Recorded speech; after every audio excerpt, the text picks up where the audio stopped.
নমস্কার, আমি ডক্টর সৌরভ হালদার। আমি একজন consultant adult and paediatric neurologist. আজকে আমাদের টপিক হলো এপিলেপসি, যেটা আমরা বাংলা ভাষায় বলি মৃগী বা খিঁচুনি বা তড়কা। এখন এই এপিলেপসি বা মৃগী বলতে কি বোঝায়? অনেকেই বলে ডাক্তারবাবু আমার বাবা মা বা আমার ওয়াইফ হাত পা ছুটছিলেন, রাত্রিবেলা ঘুমের মধ্যে দেখলাম হাত পা ছুটছে, বিভিন্ন দিকে চোখ টোক নাড়াচ্ছিলেন, ওটা দেখে লোকাল ডাক্তার বললো যে ওটা খিঁচুনি হয়েছে। যেটা আমি পয়েন্টটা এমফাসিস করতে চাই যে খিঁচুনি কিন্তু সব হাত পা নড়ায় খিঁচুনি নয়। খিঁচুনি কিছু স্পেসিফিক ডেফিনেশন আছে, কিছু স্পেসিফিক টাইপ আছে। সবাইকে মৃগী পেশেন্ট, সবাইকে এপিলেপসি পেশেন্ট বানিয়ে দিলে খুব অসুবিধা। এপিলেপসিটা কেন হয়? মৃগী হয় বিকজ অফ ব্রেনের কিছু অ্যাবনর্মাল হাইপার অ্যাক্টিভিটির জন্য। হঠাৎ করে ব্রেন অনেক বেশি উত্তেজিত হয়ে যাওয়ার জন্য, নার্ভগুলো বেশি একসাথে কাজ করার জন্য বডিতে বিভিন্ন জায়গায় হাইপার অ্যাক্টিভ ইনভলেন্টারি মুভমেন্ট হয়, যেটা মানুষ ইচ্ছা করছে না তারপরে তার হচ্ছে। এটা দিনেও হতে পারে অথবা রাত্রিবেলা ঘুমানোর সময় হতে পারে।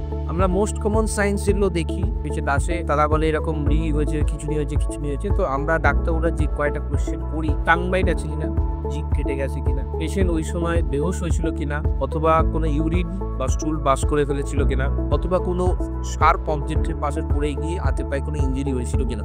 লিখি কিন্তু কখনোই কন্ট্রোল থাকে না। অনেকে বলেন যে মুখের মধ্যে চামচ দিয়ে দিলে, মুখের মধ্যে জল দিয়ে দিলে খিচুড়িটা বন্ধ হয়ে গেল, এরকম নয়। খিচুনি ম্যাক্সিমামই সেলফ লিমিটিং, 2 থেকে 3 মিনিটের বেশি 99.99% খিচুনি হয় না। এবং তারপরে যদি সেটা হচ্ছে তাহলে বুঝতে হবে খুবই খারাপ। সেই জন্য অনর্থক ট্রাই করার কোনো মানে হয় না। খিচুনি কিন্তু শুরু হয় 0 এজ থেকে, মানে জন্মের পর থেকেও খিচুনি শুরু হতে পারে এবং 80-90 বছর মানুষেরও কিন্তু খিচুনি হতে পারে। এর কোনো স্পেসিফিক এজ নেই।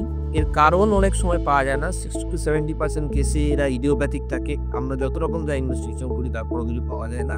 এবং এর ট্রিটমেন্ট আছে, অনেক মিথ আছে এই খিচুড়ি নিয়ে।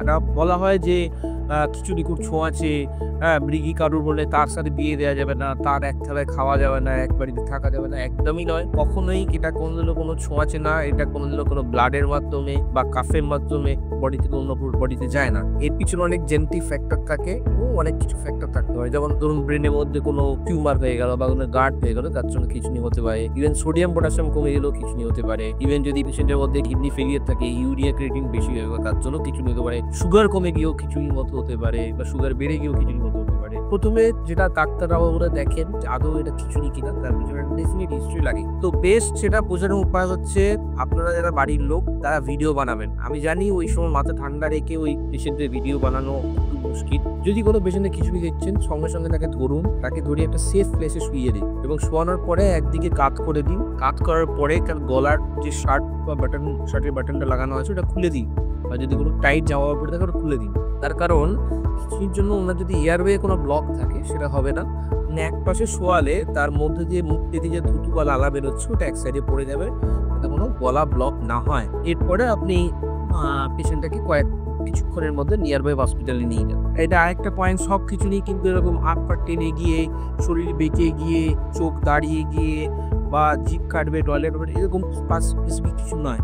শুধু অনেকে ভিডিও দেখেন, ভিডিও দেখে নিজেরাই জাজ করেন। গ্রামীণ চিকিৎসকরা অনেকে ওষুধ শুরু করে দেন, এগুলো কিন্তু ঠিক না। কারণ খিচুনি ওষুধ ঠিক করা কিছু স্পেসিফিক ক্রাইটেরিয়া আছে, এবং কোন খিচুনির কোন ওষুধটা লাগবে সেটাও জানা দরকার, এবং কত বছর পর্যন্ত দিতে হবে সেটাও জানা দরকার। যেটা বলা হয় যে খিচুনি ওষুধ শুরু করলে জীবনভর খেতে হবে, এরকমও কিছু নয়।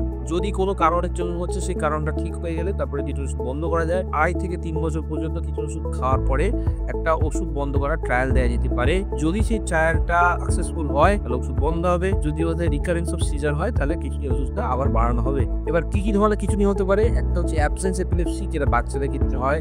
হঠাৎ করে পেশেন্টের বাড়ির লোক বলে যে আমার বাচ্চা খুব ভালো ছিল, কিন্তু হঠাৎ করে দিচ্ছে যেমন আনমনা হয়ে গেছে। পড়া মনে রাখতো, কিন্তু পড়া মনে রাখতে রাখতে ভুলে যাচ্ছে। খুব শার্প ছেলে, কিন্তু হঠাৎ করে কেমন অন্যমনস্ক, এদিক ওদিক।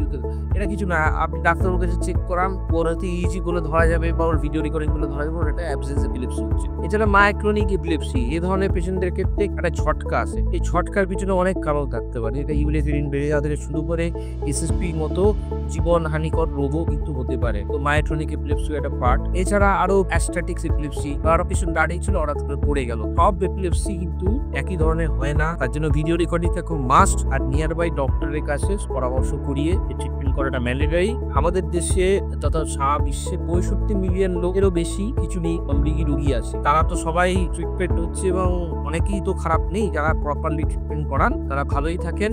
সঠিক সময় সুচিকিৎসা করান, খিচুনি ওষুধ খাওয়ান, মিস করবেন না, রেগুলার ডাক্তার চেক আপ করাবেন। ইউজুয়ালি এই ধরনের পেশেন্টদের ক্ষেত্রে আমরা এমআরআই করাই, আমরা ব্লাডের কিছু রুটিন টেস্ট করাই, ইইজি, সেই ইইজি 1 আওয়ারের সিম্পল ইইজি থেকে শুরু করে 24 আওয়ার বা 72 আওয়ার ভিডিও ইইজি পর্যন্ত হতে পারে। এই ইইজি বিভিন্ন রকম টাইপ আছে। এছাড়া আরও কারণের জন্য লাম্বার পালসার থেকে শুরু করে মেটাবলিক প্যানেল থেকে শুরু করে জেনেটিক টেস্ট পর্যন্ত সব কিছুই করা যেতে পারে। কোনো গুগল বা ফেসবুকের ভরসায় এইসব টেস্ট নিজে থেকে করবেন না, এগুলো অনেক কস্টলি এবং এর পিছনে যথেষ্ট যুক্তি থাকতে হয়। কোনো ডাক্তারের সাথে পরামর্শ করে উনি যে ধরনের টেস্ট প্রেসক্রাইব করবেন আপনি সেই টেস্টে করবেন এবং সেই মতো ওষুধ খাবেন, রেগুলার চেক আপ করবেন। আশা করা যাবে আমরা এই মৃগী পেশেন্টদেরকে আমাদের থেকে দূরে সরিয়ে দেবো না, এদের যথেষ্ট সহানুভূতির সাথে আমরা কেয়ার করব এবং আমাদের কাছে টেনে নেব। ধন্যবাদ।